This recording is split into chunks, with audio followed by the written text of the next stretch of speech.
Assalamualaikum warahmatullahi wabarakatuh. Perkenalkan, nama saya April Linda Dwi Kristanti dari Prodi Manajemen.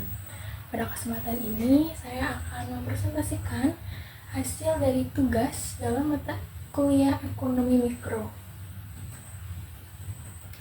Topik pembahasan kali ini mengenai dua hal. Yang pertama, keberadaan KPPU atau Komisi Pengawas Persaingan Usaha kaitannya dengan kondisi pasar.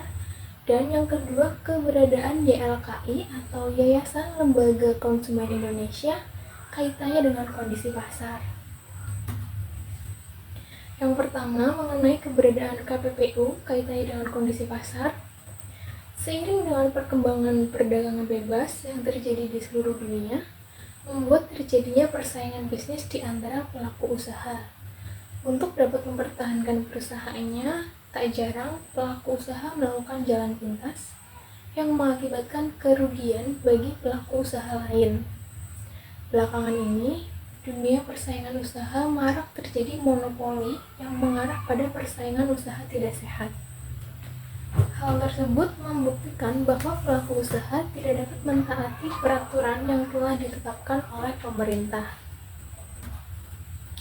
Untuk mencegah hal yang tidak diinginkan dalam persaingan usaha, maka pemerintah membentuk suatu komisi independen yang disebut Komisi Pengawas Persaingan Usaha atau KPPU.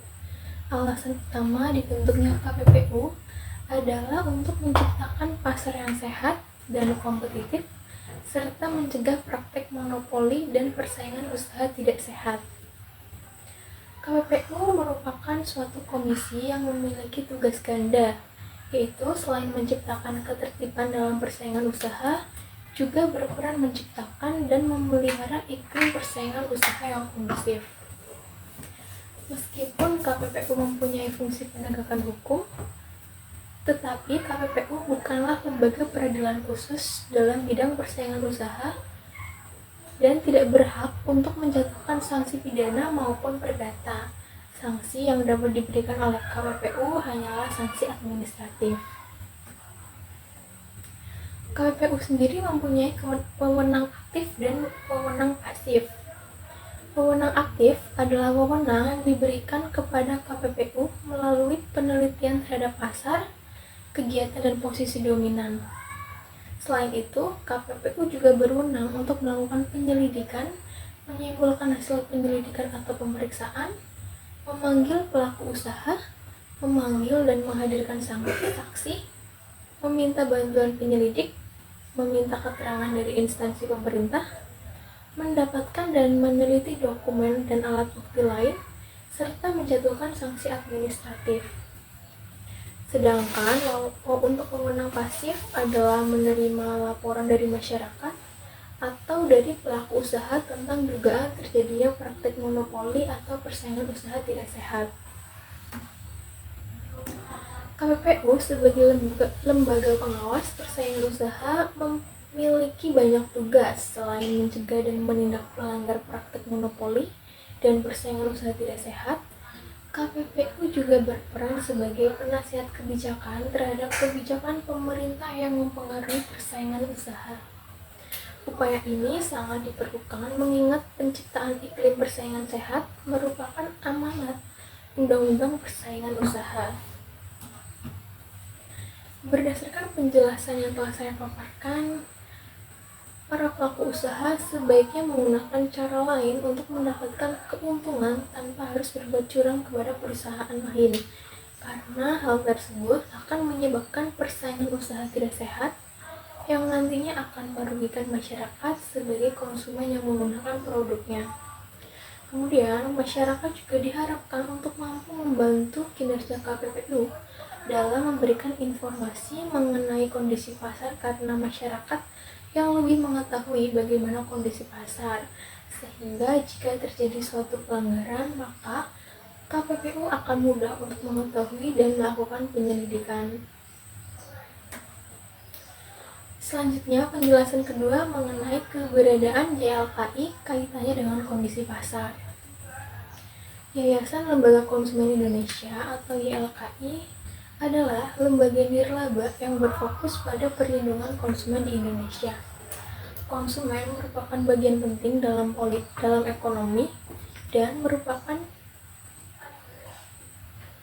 pihak yang memerlukan perlindungan terhadap produk dan layanan yang mereka gunakan.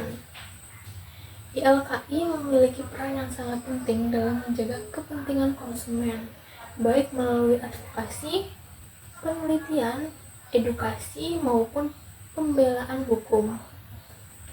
YLKI memberikan informasi dan saran kepada konsumen terkait hak-hak mereka, memberikan rekomendasi terhadap produk dan layanan yang aman dan berkualitas, serta melakukan advokasi terhadap kebijakan publik yang berdampak pada konsumen. Selain itu, YLKI juga aktif dalam melakukan riset terhadap produk dan layanan yang beredar di pasaran, untuk memastikan bahwa konsumen mendapatkan informasi yang akurat dan berimbang. Salah satu isu utama yang menjadi fokus perhatian YLKI adalah keamanan produk, praktik bisnis yang tidak etis, kualitas layanan publik, serta masalah-masalah harga dan distribusi yang mempengaruhi konsumen di Indonesia. YLKI melakukan analisis mendalam terhadap isu-isu tersebut, termasuk melakukan riset, pengawasan, dan advokasi untuk melindungi hak-hak konsumen. YLKI aktif dalam memberikan informasi dan edukasi kepada masyarakat agar konsumen lebih sadar akan haknya. Selain itu, YLKI juga aktif dalam menjalin kemitraan dan kerjasama dengan lembaga pemerintah, organisasi non-pemerintah, sektor bisnis, dan lembaga lainnya dalam upaya perlindungan konsumen dan peningkatan kesejahteraan konsumen. Hal ini dilakukan agar upaya perlindungan konsumen dapat dilakukan secara lebih efektif dan terintegrasi dengan berbagai pihak terkait. Dengan keterlibatan aktif dalam isu-isu konsumen dan kerjasama lintas sektor, YLKI menjadi salah satu lembaga yang berperan penting dalam meningkatkan perlindungan konsumen serta kesejahteraan konsumen di Indonesia. Selanjutnya, YLKI memiliki dampak positif yang signifikan dalam perlindungan konsumen di Indonesia. Selama bertahun-tahun, YLKI telah berhasil menyuarakan kepentingan konsumen dan memberikan advokasi kebijakan yang memperkuat perlindungan konsumen. Selain itu, YLKI juga telah aktif dalam pendidikan konsumen, memberikan informasi dan pengetahuan kepada masyarakat tentang hak-hak konsumen mereka. Namun, YLKI juga dihadapkan pada berbagai tantangan dalam menjalankan misi dan programnya. Tantangan utama yaitu kurangnya dukungan dan sumber daya serta kurangnya kesadaran akan hak-hak konsumen di kalangan masyarakat. Harapan untuk masa depan adalah YLKI dapat terus meningkatkan kesadaran akan hak-hak konsumen dan mendapatkan dukungan yang lebih luas untuk meningkatkan perlindungan konsumen dan kesejahteraan konsumen di Indonesia. Dukungan terhadap YLKI dapat dilakukan melalui berbagai cara. Pertama, bagi individu maupun organisasi yang ingin berkontribusi, dapat menjadi anggota YLKI dengan membayar kontribusi ke anggotanya setiap tahun. Selain itu, juga dapat memberikan dukungan keuangan secara langsung melalui donasi atau program penggalangan dana yang diselenggarakan oleh YLKI. Selain dukungan keuangan, dapat berkontribusi dengan cara mengikuti kegiatan atau program yang diselenggarakan oleh YLKI, seperti seminar, workshop, atau kampanye perlindungan konsumen yang bertujuan meningkatkan kesadaran akan hak-hak konsumen dan memberikan edukasi kepada masyarakat. Selain itu, dukungan advokasi juga dapat memberikan kontribusi yang berarti bagi YLKI. Individu atau organisasi dapat menjadi advokat atau juru bicara untuk menyuarakan isu-isu konsumen serta turut memperjuangkan kebijakan-kebijakan perlindungan konsumen di level lokal maupun nasional.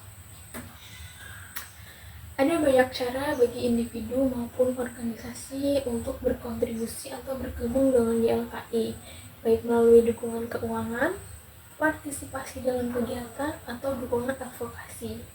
Semua bentuk kontribusi tersebut akan sangat membantu YLKI dalam upayanya untuk melindungi hak-hak konsumen di Indonesia. Dengan adanya YLKI, konsumen di Indonesia memiliki perlindungan yang lebih baik dalam menghadapi berbagai masalah yang mungkin mereka alami dalam bertransaksi. YLKI sebagai penyeimbang antara kepentingan konsumen dan bisnis, sehingga menciptakan lingkungan ekonomi yang lebih sehat dan adil untuk semua pihak. Sekian presentasi dari saya, mohon maaf apabila ada kesalahan dalam penyampaian dan terima kasih. Wassalamualaikum warahmatullahi wabarakatuh.